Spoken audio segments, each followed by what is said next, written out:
All right, turkey, check. Suitcase, packed. Government shutdown. Well, that one was a plot twist. Yeah, okay, sure. Well, the shutdown may be over, but what does that mean for the takeoff of your Thanksgiving travel plans? So before you pack your bags, and travel expert Bobby Laurie is here to unpack the truth. All right, Bobby, thank you so much for joining us. As always, we really appreciate it. We know flights still are not back to normal at this point, and I know people who were waiting to book their flight for Thanksgiving and even, the Christmas holiday season. What should they be doing now? Like, is everything gonna go back to normal?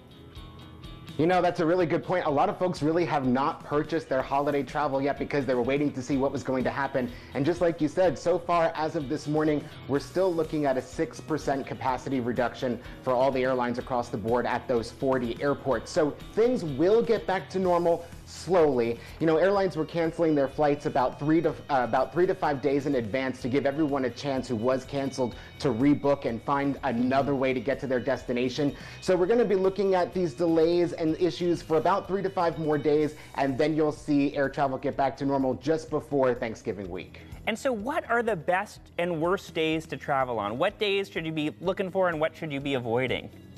Yeah, so for those folks that haven't yet purchased their tickets, there are some tips. So the best day to travel, surprisingly, is Thanksgiving Day in the morning. It's the most affordable. Most people are where they already want to be, so the airport's pretty calm. And then when you return home, Friday morning, Black Friday, November 29th, you're going to see less crowds. The worst day, though, if you are trying to buy a plane ticket, the worst day you want to travel is Wednesday, the 27th. That's where everyone's trying to get out of town. That's when the airports are going to be packed. And that's when we're hoping that we're going to see air traffic control staffing back to what it was before the government shutdown, because you don't want to see those airplanes stuck on the tarmac either. And then also the worst day, December 1st, the Sunday after Thanksgiving. Yeah. And so talk to us about, like, what, in general, whether you're traveling at any point, the best time of day to travel. Like, I have always heard you should pick an early flight because you're going to have a better chance of not getting You won't get stranded at the end of the day somewhere. It's true. It's true. I mean, I don't know about you guys, but to me, it's like cutting a piece of pie.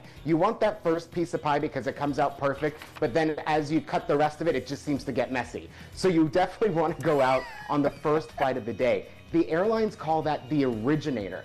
And that's they always try to get that plane off the gate on time, because if it doesn't, it's going to cause a domino effect for the rest of the day. So they really put a focus on that first flight of the day to make sure it moves out on time. It's also less likely that that flight is canceled. So definitely try to, it's an early morning. I know waking up at 2, 3 in the morning is not, it's not what everyone wants to do around the holidays, but it is going to get you to your destination. Yeah, I get up at 2 anyway, so I'm okay with that. Yeah, Bob. I know you do. It's the originator, and think of it as the first piece of pie. All right. Put it in my mental Okay, bank. so we are just cooking with Chef Bill Fuller. He's making turkey, he's making gravy. Now, can I put that in my carry-on and travel with it to my Thanksgiving, destination?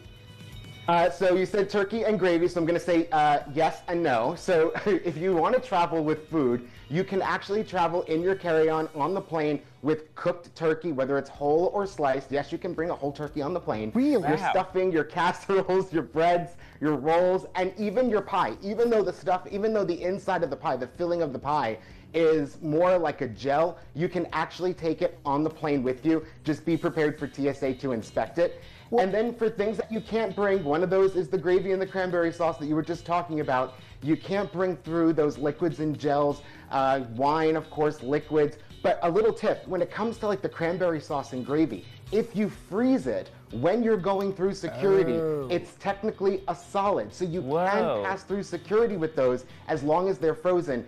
Just remember, though, a good tip, if you can spill it, spray it, or smear it, the TSA is probably going to take it away from you. Spill it, spray it, or smear it. But wow, you freeze it. So, but I'm picturing the turkey. I'm still stuck on this. So they're going to put your turkey through an X-ray machine, right? Yes, they would. Absolutely. If you want to take it on the plane, of course, it's got to be able to fit in your carry-on and go in the overhead bin. I mean, I've seen stranger things on planes and in overhead bins than a turkey. But yeah, just make sure it fits within your allotted baggage. That sounds like a whole other segment with Bobby Laurie. Yes. How cool to get it is. How cool to get your Thanksgiving dinner and be able to say we're eating a TSA inspected turkey. It's like FDA, hey, it's safe, up right? a notch. All right, Bobby, thank you as always for talking with us, and we hope you have a wonderful Thanksgiving. Thanks, Thanks Bobby. so much, you too. Well, Bobby Laurie is our regular travel expert here on PTL. You can find more of his tips and other travel advice at PittsburghTodayLive.com. Yeah, and if you have any ideas for topics that you'd like Bobby to cover during one of his upcoming appearances, just email us at ptl@kdka.com or leave us a comment on social media.